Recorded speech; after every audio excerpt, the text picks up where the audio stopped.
All right, hey everybody. Thanks for listening. Welcome to the Everything Real Estate in the Charlotte Market edition. This is our new podcast, and we're here to dive into the world of real estate and real estate financing around the greater Charlotte area. Today, I'm joined by Javin Daniels.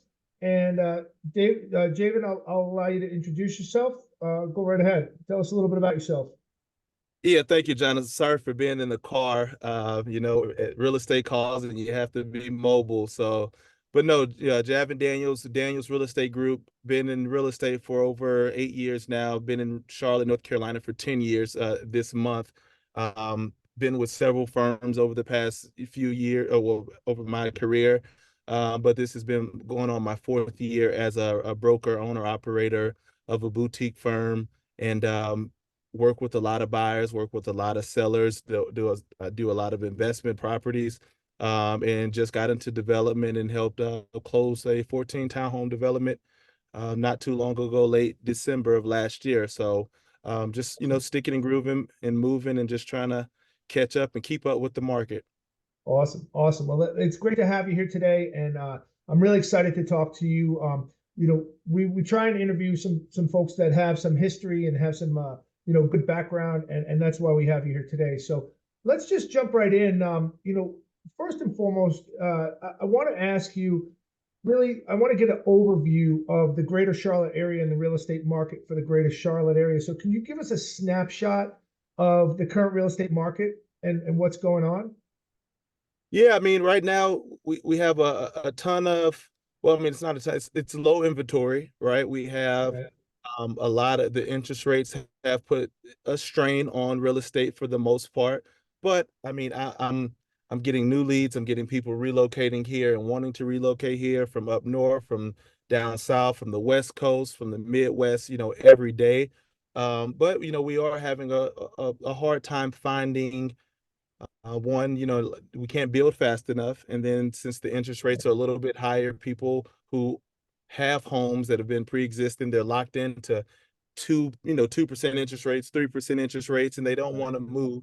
And they're, they're focusing on, let's do some renovations because we have equity, and let's stay in the house a little bit longer, which is, making those pre-existing home sales uh few and far between.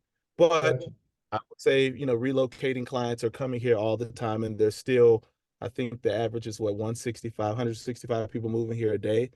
Right, And I right. can really see that, and, we are having to go out a little bit further. I, you know, I'm from a big city in St. Louis, and I know that, the inner city is one thing, but now we're going, 30 minutes outside of the city where people are finding opportunities to have affordable housing and not really caring about the commute. So our outer city area are really, booming and being vibrant. Sure, sure, sure. Absolutely. And we see that on the lending side as well all the time that, yes, interest rates have been up, but what we talk to people about a lot is, listen, if you look back 2 years ago, what we were looking at in the market is you were paying 60, 70, $80,000 over asking price and Hmm. getting a low interest rate. So that was the cost of entry into a home. Now the cost is a higher interest rate. But tell me, do you feel that from a buyer and seller perspective that it's a little more even where, like I said, 2 years ago, it was really the sellers really calling all the shots. Are you finding that there's some negotiating room in deals nowadays? Yeah, no, 100%, John. We definitely have some negotiation rooms, even for new construction, right? I just left a new construction site where we're able to. 2 years ago, it was like, no, this is the price. We're not giving you any incentives or anything like that.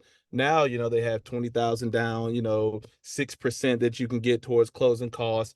You can actually go in and bid and say, hey, the price is 400,000. I'm going in at 390, right? So you do have that leverage a little bit more, and then also people are giving buy downs. If you have a pre-existing home, people are giving money towards closing costs where you didn't have that 2 years ago. So, I mean, you do have a little bit of wiggle room and things of that nature. And also, homes are staying on the market a little bit longer in certain areas. Some certain areas, it's gone in 60 seconds. It's more so, other areas, it may be on the market 35 days before you get a contract, which helps buyers and they don't have to be rushed to make a decision as well right now. Right, right. So one of the big questions that I get asked a lot is this the right time? I hear interest rates are going down. Is this the right time to buy? What would your answer be to that question? I mean, it depends on what you can afford, right? It could be a horrible time. It could be interest rates at 19%. If you're able to afford and stick to your monthly costs and you like the house that you've looked at, then that's a good time to buy. So, I mean, for me, I never try to sell people. I had a friend that said, like, how are you going to, interest rates are high. How are you going to sell people and get people in the houses? That's not my job. My job is to, make sure that you can afford what you're buying and then help you, facilitate that deal. So if you can afford it right now, get into the market. If you can't afford it and you need the rent, let's do that, right? If you need to sell because you have a situation happening with your job, you're moving, divorce, whatever, downsizing, and you have to do that and you want to do that, then that's what we'll do. But I can never say if it's a good or right time. It really just depends on what you can afford at that time. Right. Right. Yeah. Fantastic. And I speak to 'cause on the mortgage side, I speak to a lot of people every day, and I have that kind of conversation, right? And and I talk to them more about not the cost of what it is today, but the cost of waiting, right? Yeah. So what we found is if let's just use a $400,000 loan as an example, right? If you're buying a house and the loan is $400,000 today at the average interest rate of say 6.75, the monthly payment's somewhere around like 2660 or so, right? Now let's fast forward 9 months from now, and interest rates are 0.75% less. Let's hope, right? We can always hope that that's the case. But if that's the case, then what's going to happen? You tell me. What do you see happening with the market as interest rates drop? What's going to happen is we see right that the values are going to go up, and because Yeah. ultimately the consumer, although they ask about interest rate because that's the only thing they know to ask, they're not really concerned about interest rate as much as they are the monthly payment. Yeah. So I've seen all too often that if you have a house at, like I said, a $400,000 loan today, and it's 2660 for the payment, in 6 9 months, the value is going to go up because interest rates went down. Say it's 440 now, you get the same payment. But now what did you do? You lost $40,000 in equity. Yeah. So what's your like how do you combat that with the buyers? What do you say to the buyers when they're talking about that? The cost of buying, or I'm Uh, sorry, the cost of waiting. I mean, I got into this industry in 2015. So we're right at 9 years. And my threshold for, me wanting to go under contract and sell houses were 250, right? If I hit 250 as a sales price with the 3%, I was just positioning that when I first got to Charlotte. Now, my sales price is the average is 400, 450, right? 500. So this is 9 years, right? So I mean, if we're talking apples to apples, we already know from the beginning of time, home prices have always went up. They're, maybe in certain situations in a few years, 5 years, the 2008 and stuff like that, home prices dropped, but overall, home prices are going up. So if you're saying, "Hey, I'm gonna wait, 6 months, 9 months or so," okay, the price may jump from 30,000 to 60,000, where you're losing out on, it's Right. 30, 40,000. But if you're waiting long term and you get in the next year, the year after that, and you wait and you look up your 3, 4 years down the road, that could be $100,000 difference, right? So, Absolutely. and it's not gonna, in the year, it's not going to jump up crazy, right? And hopefully we don't have another pandemic where the 2 years that, home prices jumped up, 80, 90,000. But Right. overall, I would say if you're going to wait, just know home prices are going to definitely go up. And this is just from the beginning of time when houses were $7,500 to buy, right? Right. Another Sure. 400,000. So Right. unfortunately, we're in a position right now that affordable housing gets very hard to come by. Land Right. is expensive. Um, you know, we're all compact. I was reading something where um, the population of the world only live on 4% of the land, right? Oh, So you got to interesting. understand 4% of the land is where everybody congregates to. So Right. everything's gonna go up, right? Right. Right. Yeah. Well, that's interesting. It's very interesting. Um, Another question I want to ask you is where do you see the market headed in, say, the next 6 to 12 months with your experience? And with my experience, I don't have a crystal ball. I think we're going to remain steady. As we're, I don't think it's going to be a crazy jump, right? We think the Feds may lower interest rates in May. They just met what, a week ago, 2 weeks ago, and Right. they kept it still, right? So I feel like it's just going to remain steady. I think we'll be in that 6%. I just left Meritage Homes where no, actually Dior Horton here in Charlotte, and they're, if you use their financing, they're giving you a 4.99, right, percent, right, which is good. That's under 5%. So I think we're just going to remain steady. I don't think it's going to be a huge impact. I think interest rates will drop a little bit. I think prices will go up a little bit, but it's not going to really offset how we had in 2000. I think it's just going to be really stable.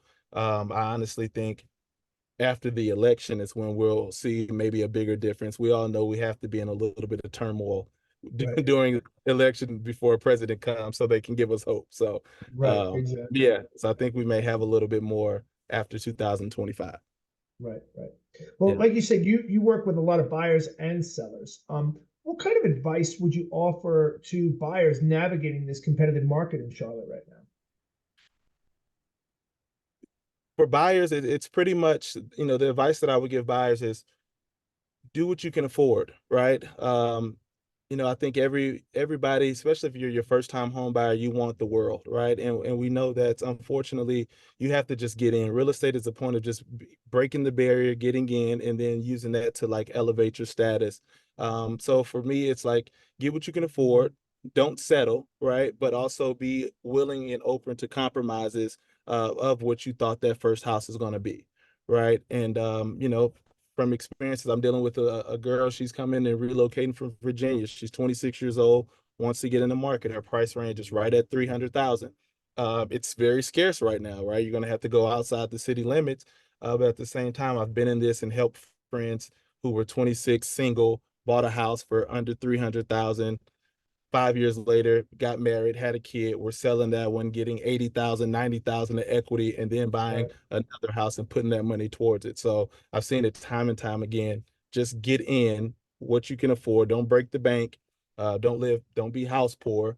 But just get in and you will see, you will definitely reap the rewards from history, right? Over time, Right. it's always been able to go up. So Right. Well, that's really great advice. And from what I've seen, the greater Charlotte area is one of the hottest markets right now. I know that the last couple of years it's been 1 and 2, and I just recently saw a report that it dropped down to number 7. I don't know why, but for the beginning of 24, it says it's number 7. We'll see what that turns into. I think that mostly the experience that I've seen is that it's more due to inventory than anything else.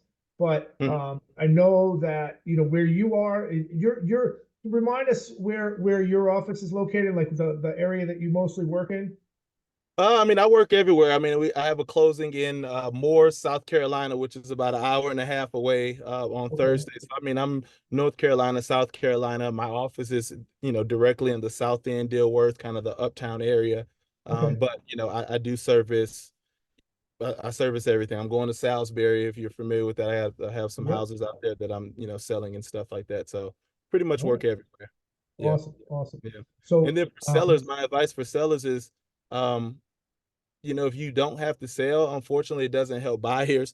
But if you don't have to sell, like I'm a very, I think people should always think real estate as an investment opportunity. If you don't have to sell and you want to rent it out, do so, right? You can do property management, and let somebody else buy, the interest, especially if you have a low interest rate, let somebody else pay your mortgage down and you get the equity and things of that nature.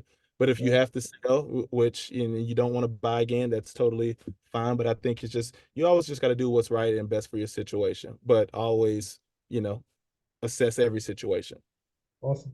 Awesome. Well, listen, I really want to thank you for your insights. I think that, with your expertise and your experience, you definitely have shown through to really give us some really good tidbits on what to do from a buyer and a seller's perspective. And Mhm. we really appreciate that. I would encourage our listeners out there to just, stay informed, read the articles, but ask an expert. Ask an expert like Mr. Daniels here, and let him show you what is, what the real things are happening on the street and on in the market itself. Yep. Speak to your professionals, your real estate professionals, your mortgage professionals to get the best advice. and know No, that, you know, we're here to help no matter what. So no, for sure. And the last thing, John, I just spoke to a buyer yesterday. Him and his wife, they want to relocate from New Jersey, right? And he was just like, I was like, what's your how much house do you want? Or what can you afford? He's like, oh, I want to, anything 250 ranch. And I'm like, well, that's going to kind of be hard, right, for a $250,000 house. And then I said, what you need to think about is not what the price of the home is. It's like, how much can you afford monthly? Because if you say, hey, I'm good at $2,500 a month, that necessarily doesn't equate to 250, right? right, That could be a $450,000 house, depending on, credit score, debt to income ratio, all of that. So right, always, if you're a buyer, always backtrack and just say, this is how much that I'm willing to pay a month with insurance, HOA, all of that included. And then let's see what that number is, because it could definitely fool you. Yeah, absolutely, absolutely. And you know, from the mortgage side, that's one of the things I love to do is to be able to surprise people with how much they actually can qualify for, and explain exactly. to them, you know, especially somebody who's a first-time home buyer for that matter, they feel like they're stretching their budget because mom told me that I should be spending this much, but let's look at it on a realistic perspective because mom hasn't bought a house in 20 years, and you know, not to take away from parents' advice, but you know, there's a lot more that can be done and tax benefits and everything else that comes along with it. So, Yeah, but no, there's new construction giving 20,000. Um, there's new construction giving 6%, where that's $26,000 towards down payments, right? So I mean, in closing costs, that could cover a lot of your stuff. Like so, just be willing to know that. I mean, you can also get into a great house with less money now, just because of the market and the conditions right right, now. right, Yeah. awesome. Well, listen again. Thank you so much for your time. Just tell our listeners where they can reach you. Oh man. You can reach me on Instagram, TikTok. It's my Instagram is at the Javin Daniels, JavinDaniels, the Javin Daniels. Of course, email, phone 704-804-3033. I'm on Facebook, but just Google me, right? I have leads out there as well. So just Awesome. Daniels Real Estate Group and Javin Daniels. All right, Javin. Well, thank you so much. I really appreciate your time today. And listeners, please keep informed and know that we are going to have more of these type of interviews going forward to keep you in the know on the Charlotte market. All right.